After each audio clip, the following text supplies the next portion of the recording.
بسم اللہ الرحمن الرحیم الحمدللہ رب العالمین وصلی اللہ علی محمد وآلہ الطاہرین ولعنۃ اللہ علی اعدائہم اجمعین الی قیام یوم الدین۔ محرم کے مہینے میں عام طور پر ایک موضوع کو ڈسکس کیا جاتا ہے اور وہ ہے عاشور کا روزہ۔ اب عاشور کے روزے کے بارے میں کتب اہل سنت میں مختلف قسم کی روایات ہیں کہ جن کا ہم حوالہ آپ کے سامنے اس وجہ سے پیش نہیں کر رہے کہ وہ بہت مشہور ہیں اور ان کے لیے انڈرسٹوڈ ہیں اور وہ ان کو خود ہی بیان کرتے ہیں۔ حوالہ اس صورت میں دیں گے کہ جو حوالہ عام طور پہ لوگوں کے پاس نہ ہو۔ تو کچھ روایتیں اس عنوان سے ہیں کہ جب رسول اللہ صلی اللہ علیہ وسلم مدینے آئے تو یہودیوں کو دیکھا کہ وہ روزہ رکھے ہوئے ہیں، سوال کیا تو انہوں نے کہا کہ یہ عاشور کا روزہ ہے، جبکہ یاد رہے کہ رسول اللہ صلی اللہ علیہ وسلم بعض کتب کے مطابق 12 ربیع الاول کو یا 8 ربیع الاول کو، کہ جس میں 12 ربیع الاول زیادہ مشہور ہے، مدینے میں داخل ہوئے تھے، نہ کہ محرم میں۔ بعض روایات میں مثال کے طور پہ حضرت عائشہ سے نقل ہوا کہ یہ عاشور کا روزہ زمانے جاہلیت میں بھی رکھا جاتا تھا، عرب رکھتے تھے، اور رسول اللہ صلی اللہ علیہ وسلم بھی رکھتے تھے، لیکن جب ماہ رمضان کے روزے آ گئے، واجب ہو گئے، تو ان کو پھر چھوڑ دیا گیا۔ اسی طرح سے کتب اہل سنت میں بیان ہوا کہ عبداللہ ابن عمر یہ روزہ نہیں رکھتے تھے۔ پھر بعض روایات میں نقل ہوا کہ رسول اللہ صلی اللہ علیہ وسلم نے پوچھا یہودیوں سے کہ یہ کس چیز کا روزہ ہے، تو انہوں نے کہا کہ یہ ہم روزہ رکھتے ہیں عاشور کا، اور اس مناسبت سے رکھتے ہیں کہ قوم کو نجات ملی حضرت موسیٰ علیہ السلام کے شکرانے کے لیے اور کفارے کے طور پہ۔ تو آپ نے فرمایا کہ اگر میں زندہ رہا تو میں اگلے سال 9 کو روزہ رکھوں گا، اور پھر آپ زندہ نہیں رہے۔ تو اب اگر یہ مان لیا جائے کہ زندہ نہیں رہے تو اس کا مطلب ہے کہ آپ نے تو حکم ہی نہیں دیا، اور اگر آپ یہ مان لیا جائے کہ یہ آخر سال آپ نے دیکھا، تعجب کی بات ہے کہ ایک روایت کہہ رہی ہے کہ زمانے جاہلیت سے تھا، دوسری روایت کہہ رہی ہے کہ مدینے میں آپ رہ رہے تھے لیکن آپ آخر عمر میں دیکھ رہے ہیں کہ یہودی روزہ رکھ رہے ہیں، اور آپ نے فرمایا اگلے سال اگر میں زندہ رہتا تو روزہ رکھوں گا، اور پھر آپ نہیں رکھ سکے، اور پھر ساتھ میں آپ نے فرمایا کہ میں یہود کی اس میں مخالفت کروں گا، 9 کو رکھوں گا۔ بعض روایت میں بیان ہوا کہ 9 اور 11 کو رکھواؤں گا۔ تو پھر یہ عاشور کا اتنا شور کیوں ہے؟ اب آتے ہیں اصل موضوع کی جانب۔ ہر روایت کا جو اصل موضوع ہے وہ یہ کہ یہودیوں کو دیکھا کہ وہ عاشور کا روزہ رکھتے تھے۔ اب سوال کیا جائے بائبل سے، اور خود سوال کیا جائے یہودیوں سے کہ آیا وہ اسلامی کیلنڈر کو مانتے ہیں، محرم کو؟ آیا وہ محرم کی 10ویں تاریخ کو روزہ رکھتے ہیں؟ تو جواب تو یہ ہے کہ یہودی مسلمانوں کے کیلنڈر کو مانتے ہی نہیں ہیں۔ اب یہ کہا جائے گا کہ جو یہودی چاند کے کیلنڈر کو بھی مانتے ہیں، تو جواب یہ ہے کہ وہ چاند کے کیلنڈر کو مانتے ہیں، یعنی لونر کیلنڈر ان کے یہاں ہے، ساتھ میں سولر کیلنڈر بھی ہے، لیکن جو اصل موضوع ہے چائنا والوں کی طرح وہ سولر اور لونر کیلنڈر کو ملا کے چلاتے ہیں، اور ایسے کیلنڈر کو کہا جاتا ہے لونی سولر۔ اب یہ لونی سولر کیلنڈر کیسا ہے کہ دنوں کی تعداد جو ہے وہ چاند کے حساب سے ہوتی ہے، لیکن سال کی مقدار جو ہے وہ سورج کے حساب سے ہوتی ہے۔ بس کیونکہ چاند کے مہینے میں 10 دن کم ہوتے ہیں سورج کی نسبت سے، اور پھر یہ الگ الگ تاریخوں میں آتا ہے، تو یہودی یہ کرتے ہیں کہ ہر تیسرے سال 30 دن کا ایک مہینہ بڑھا دیتے ہیں، یعنی ہر تیسرے سال 12 کی جگہ 13 مہینے کر دیتے ہیں، اور اس طرح سے چاند اور سورج کی یعنی قمری اور شمسی تاریخوں کو قریب قریب کر دیتے ہیں۔ تو ان کے ہاں تو کبھی بھی محرم نہیں ہے اور نہ کبھی عاشور ہے۔ اب اگر کوئی کہے کہ پہلے ایسا تھا تو پہلے بھی ایسا نہیں ہے، یہ ان کے ہزاروں سال سے چل رہا ہے۔ 1400 سال پہلے ایسا نہیں تھا کہ وہ محرم کی تاریخ کو مانتے تھے۔ تو اب دیکھنا یہ ہے کہ یہودی کون سی 10 تاریخ کو روزہ رکھتے ہیں؟ تو جواب یہ ہے کہ جائیں سرچ کریں، آج کل تحقیق آسان ہو چکی ہے۔ یہودیوں کا ایک اہم ترین دن ہے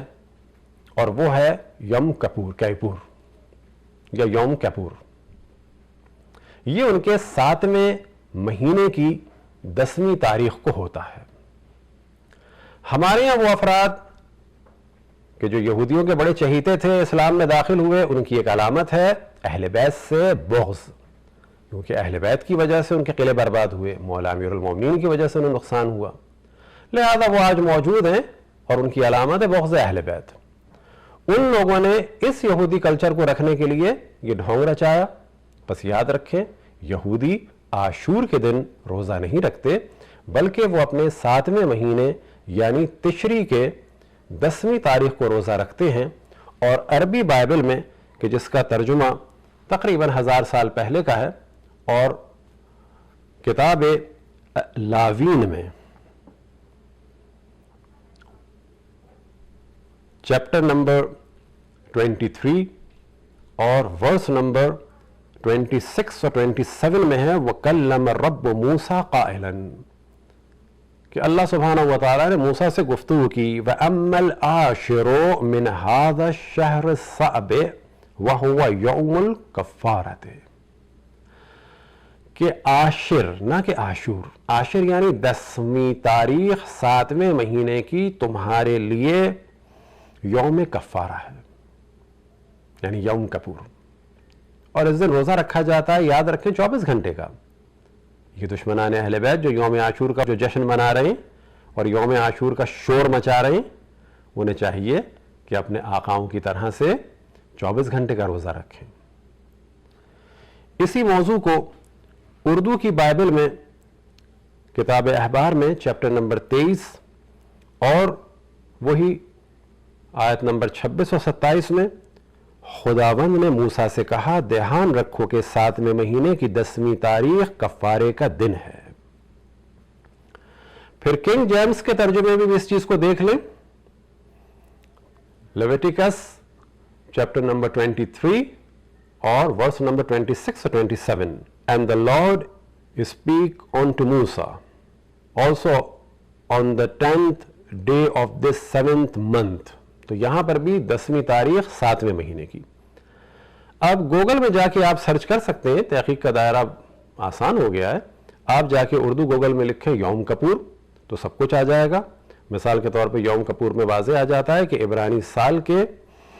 10ویں دن یوم کپور منایا جاتا ہے۔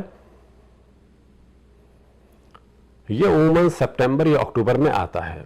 عشرہ توبہ کے اختتام پر ایک لمبا روزہ ہوتا ہے جو یوم کپور کی شام سے سورج ڈھلنے پر شروع ہوتا ہے اور اگلے دن سورج کے غروب پر کھولا جاتا ہے۔ تو کسی کو بہت شوق ہے یہودیوں کے اس روزے کا اسلام میں لانے میں، تو وہ کوشش کرے انہی کی طرح سے 24 گھنٹے کا رکھے، کیونکہ جگہ سوچ ہی لیا ہے کہ رسول اللہ اور اہل بیت کو نہیں ماننا، تو پھر ایسے لوگوں کو کوئی علاج نہیں ہے۔ اسی کو اگر آپ انگلش گوگل میں جا کے سرچ کریں تو ڈیٹ آف یوم کپور، بلکہ آپ لکھیں جا کے یوم YOM KIPPUR کیپور، تو یہاں پر بھی آ جائے گا Yom Kippur falls each year on the 10th day of the Jewish month of Tishrei, کہ یہ تشری مہینے یعنی 7ویں مہینے کے 10ویں تاریخ میں آتا ہے۔ اسی طرح سے یہ ذہن میں رکھیں کہ یہ حوالے ہم اختصار کی وجہ سے فقط ایک ہی چیپٹر کے دے رہے ہیں، لیکن بائبل میں 3 جگہ بیان ہوا ہے، اردو کا ایک اور حوالہ بھی دے دیں، اور یہ حوالہ ہے کتاب گنتی میں یعنی نمبر میں، اور چیپٹر نمبر 29 کا ورس نمبر 7 ہے، آیت نمبر 7، 7ویں مہینے کی 10ویں دن ایک خاص اجلاس ہوگی، اس دن تم روزہ رکھو گے اور تم کوئی کام نہیں کرو گے، تم جلانے کی قربانی۔ تو اب یہاں پر یہ بھی بیان ہوا ہے کہ جب کسی کو یہ شوق ہے تو شاید اب بعض دشمنان اہل بیت یہ فتویٰ بھی دیں گے کہ جلانے کی قربانی بھی دی جائے، کسی جانور کو جلایا جائے معاذ اللہ۔ تو یہ ذہن میں رکھیں کہ ان تمام روایتوں کا سلوشن یہ ہے کہ خود دیکھا جائے کہ یہودی کب روزہ رکھتے ہیں۔ یہودی کبھی بھی محرم کی 10 تاریخ کو روزہ نہیں رکھتے، اور نہ محرم ان کا مہینہ ہے، اور نہ ہی ان کا کیلنڈر محرم کے حساب سے چلتا ہے۔ ہماری گزارش ہے ان دشمنان اہل بیت سے کہ وہ اس قسم کے جھوٹے حربوں سے عالم اسلام کو تقسیم نہ کریں۔ اب اس جانب بھی توجہ رہے کہ یہ یوم کپور جو ہے 2016 میں آیا تھا 12 اکتوبر کو، اور اس سال یہ وہابیوں کے لیے، ان بغض اہل بیت والوں کے لیے شاید خوشی کی خبر ہو کہ اس سال یوم کپور آ رہا ہے 29 یا 30 سپٹمبر کو دنیا کے مختلف علاقوں کے حساب سے۔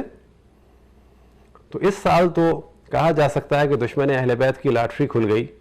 کہ یوم کپور اور قتل امام حسین کا دن ایک ساتھ ہو گیا. اگلے سال کو بدھ کے دن سپٹمبر 19 یا 20 کو آئے گا. تو یاد رکھیں کہ یوم کپور کا دار و مدار لونی سولر کیلنڈر پہ ہے، جو ہمیشہ سپٹمبر یا اکتوبر میں یہ دن پڑتا ہے. اس کا کوئی تعلق جو ہے کہ جو صوم عاشور کا موضوع، عاشور کے روزے کا موضوع یہودیوں کا ہے، اس کا کوئی تعلق محرم سے اور عاشور سے نہیں ہے، بلکہ عربی بائبل کے مطابق عاشر ہے، یعنی 10واں دن من السابع، یعنی 7ویں مہینے کا 10واں دن. خداوند تبارک و تعالیٰ سے دعا ہے کہ دشمنان اہل بیت علیہ السلام کے شر سے تمام مسلمانوں کو، شیعہ سنی کو محفوظ رکھے. خصوصاً ہماری گزارش ہے اہل سنت بھائیوں سے کہ اپنے ان بعض نام نہاد ملاؤں کی باتوں میں نہ آئیں. یہ ایک یہودی روزہ ہے اور اس کی تاریخ ہم نے بیان کر دی، جا کے اس کو سرچ کریں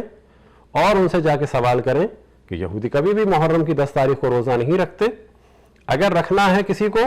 تو ان کے کیلنڈر کو جا کے فالو کریں. اسلام کا، رسول کی آل کا پیچھا اور ہمارا پیچھا چھوڑیں. اپنے آقاؤں کے حکم کے مطابق آپ کو جو کرنا ہو کریں. وصلی اللہ علی محمد وآلہ الطاہرین.